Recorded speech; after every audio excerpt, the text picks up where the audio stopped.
Hey guys, welcome back to today's video. Today is Saturday, October 9th, 2021, and today we're going to be talking about Governor Larry Hogan of the state of Maryland, my home state, where there seems to be some type of discussion about whether or not he will run for Senate in 2022, and I want to briefly discuss the reasons why I personally believe that he will not add to the competitive nature of the state. While he may narrow it down, he will not make it so the Republicans could actually win its Senate race in the state of Maryland, and honestly, he's better off running for president in 2024.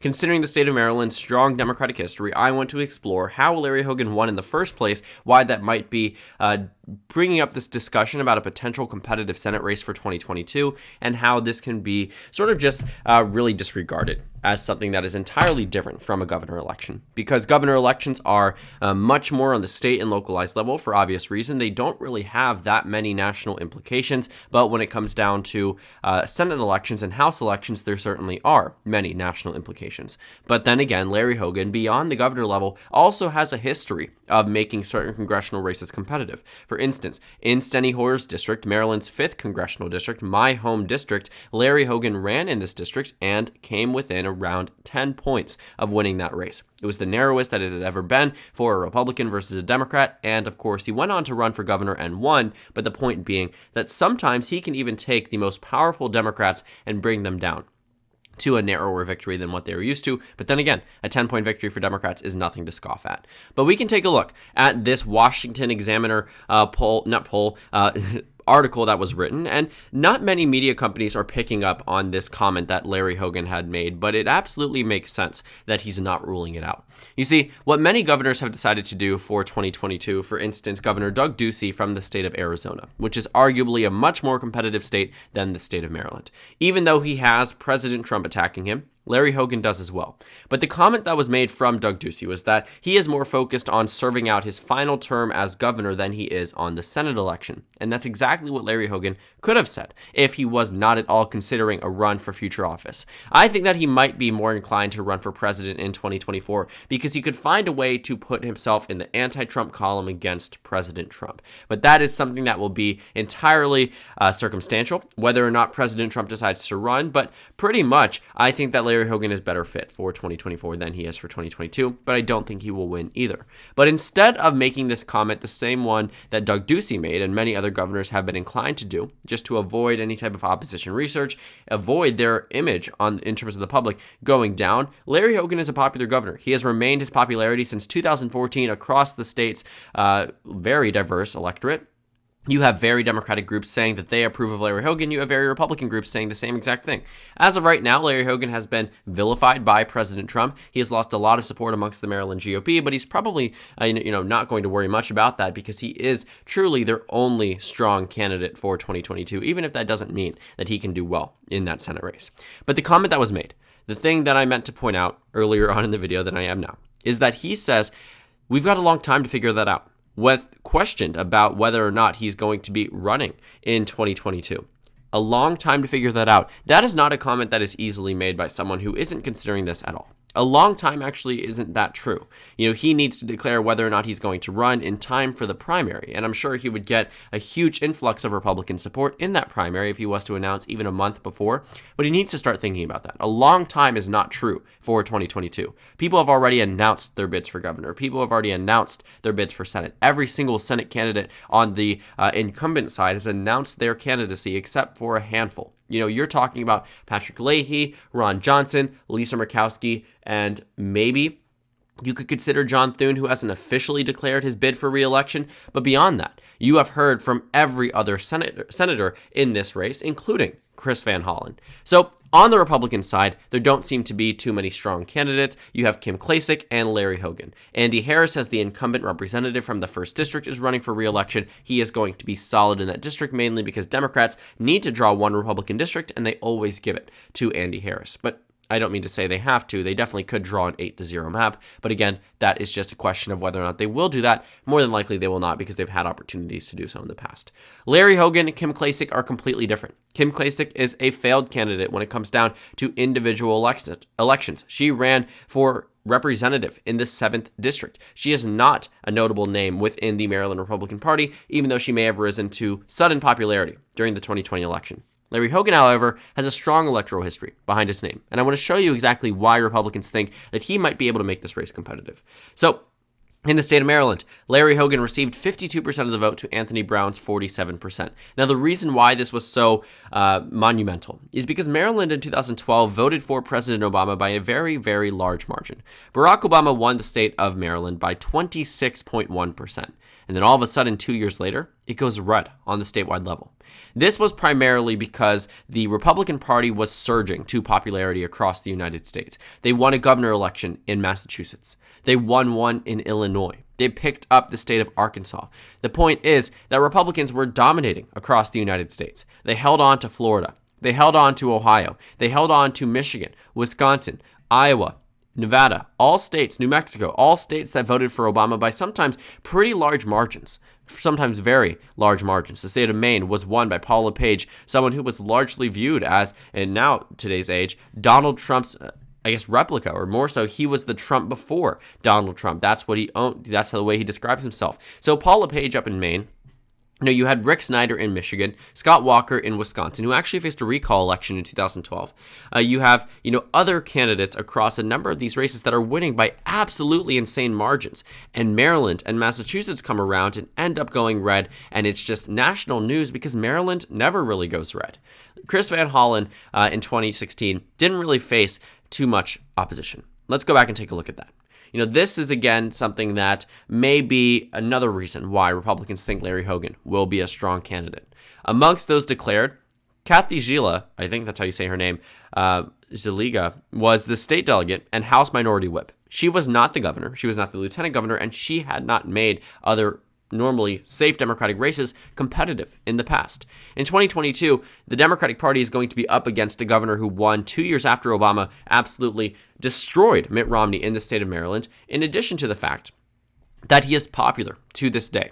And I want to bring you up to 2018, another year that the Democratic Party might be somewhat worried about, considering that Larry Hogan was able to win by a larger margin than he did in 2014. I want you to understand that the circumstances of 2018 were very different than they were in 2014. In 2014, Republicans won the statewide vote, the national vote by around 5 points. But in 2018, you saw the Democratic Party win the national vote by around 8 points nationwide. Now, that is a very large margin, 8 to 9 points across the United States. That's exceptional, I would say. And with that energy in a Democratic state, because it didn't get any more Republican from 2012. In fact, Maryland has shifted towards the left, narrowly, but shifted towards the left. You can see that this is why there might be some type of concern and why Republicans might be excited to see someone like Larry Hogan run. Because in a very Democratic state, a Clinton plus 26 state, in a state, in a national environment where Democrats were up 8 points nationwide, Larry Hogan won by 12 points across the state. 12 points across the state of Maryland. In these counties that would otherwise vote for Democrats, for instance, Anne Arundel County, which flipped to Hillary Clinton, the first Democrat to win there in the 21st century, Larry Hogan won 69% of the vote in that county. My county, Prince George's County, a county in which Republicans only received single digits in terms of the vote, Larry Hogan received 28%. I saw personally the shift in support between national Democrats and Larry Hogan. In neighborhoods, in areas, in places that I was reaching out to, there would be very significant groups of people that would otherwise vote Democratic and were still Democrats at heart, but liked Larry Hogan. And this might be the reason for discussion for 2022. But if you are a Republican watching this, unfortunately, I want to say that this rarely and will not work in 2022. Rarely works and will not work for 2022. The last time you could actually see this maybe happening was in 2006, when Michael Steele, who actually ended up becoming the chairman of the Republican National Committee, he was the lieutenant governor of the state of Maryland. Now, this was a time period in which he was popular. The Republican governor was popular, and 2006 was an election in which the Democratic Party won back control of the House and the Senate against George W. Bush. Ben Cardin is now the incumbent senator. This is not the same race as the one that Chris Van Hollen holds. Chris Van Hollen was the other Senate seat. But you can see here that Michael Steele narrowed up this race to a margin of around 10 points across the state. I mean, this was actually a very narrow margin, but Maryland was also much more competitive back in 2006 timeframe. In 2004, Maryland only went to John Kerry by 13 points across the state. 13 points may seem like a lot for a swing state, but then again, you realize you are working with Maryland. 2004 was also not so good of a year for the Democratic Party really anywhere. The state of Delaware was decided by 7 points, Connecticut by 10 points, New Jersey by 6 points, Washington by 7, Oregon by 4, California by 10. These are all states that have now gone to the Democratic Party by 15 points or more. Illinois was decided by 10. You can see exactly why 2004 wasn't that good of a year for the Democratic Party. So 2006 arguably shouldn't have been that much better, but considering it still was a wave year, this was an underperformance for Democrats in the state of Maryland. But at the end of the day, an underperformance for Democrats in Maryland is still somewhat of a landslide victory.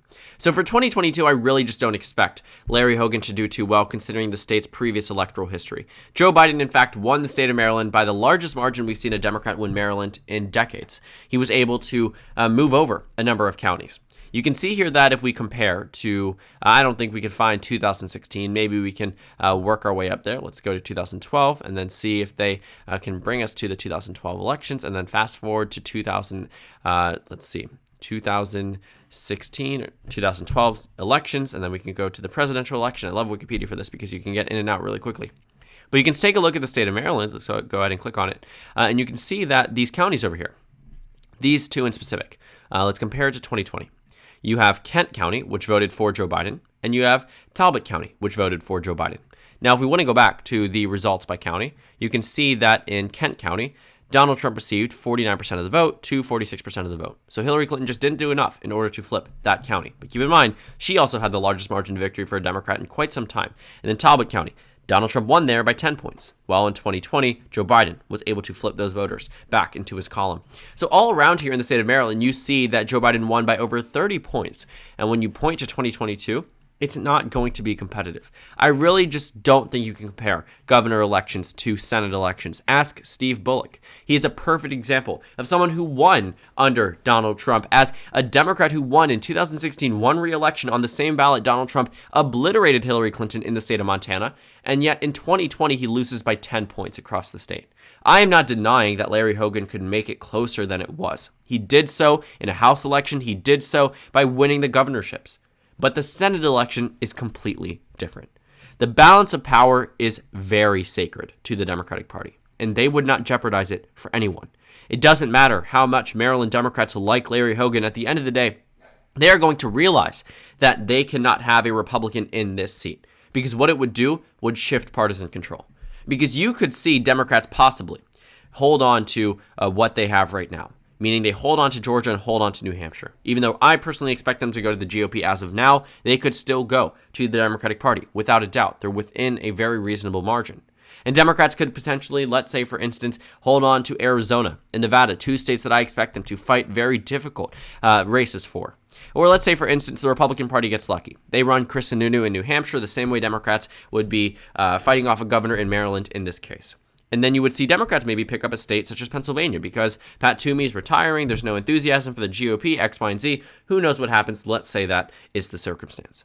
Democrats could fight with hundreds of millions of dollars across Arizona, Nevada, Georgia, Pennsylvania. But it would take one race that was never even supposed to be competitive in the first place. And it would make Maryland go red, and the balance of power would shift to the right. It does not matter how much Democrats in Maryland like Larry Hogan, because they do. They approve of his COVID-19 response. They approve of the way he's been handling the state of Maryland before the pandemic. But when it comes down to national elections, they will not risk it. It truly does not matter. I think that there may be some Democrats that may be inclined to vote for Larry Hogan in 2022. But at the end of the day, this will not change this solid Democratic ranking. Taking a look at the hypothetical polling, maybe this one poll from 2019, right after Larry Hogan was able to win re-election a year after, saying that he would win 50% of the vote. First of all, I don't trust this. I don't think this is an accurate number whatsoever. This is not at all indicative of the way that the state of Maryland has voted in the past, and Larry Hogan isn't really that different. He has gotten lucky because of the races that he ran in, but I can tell you right now, in 2014, he would not have won the Senate election. That would not have been the reality of this situation. So, pretty much, Let's go ahead and hone in and focus on this Senate race. You can see here that in the most recent poll, the one that is more recently updated from October of 2020, that Chris Van Hollen defeats Larry Hogan by a margin of 16 points. I think that is much more realistic than a Larry Hogan victory of 8 points. And also, it's the most recent one, so times certainly have changed. Larry Hogan may have been in that position back in 2019, even though I personally don't buy that. Maybe it was just the fact that he won re-election a year before and he was still riding that high of being a very popular and influential governor across the state of Maryland, which he still very much is. But I think that also, as we've gotten more polarized, as the Senate has mattered a lot more to the Democratic Party, they are no longer willing to potentially give up the seat, even if they may approve of this one person more than they do of Senator Chris Van Hollen. Because it is also equally true that Larry Hogan has a higher approval rating than Chris Van Hollen across the state of Maryland, primarily because more people know who he is, because he is a statewide official, and typically those are more well-known than the national overarching officials.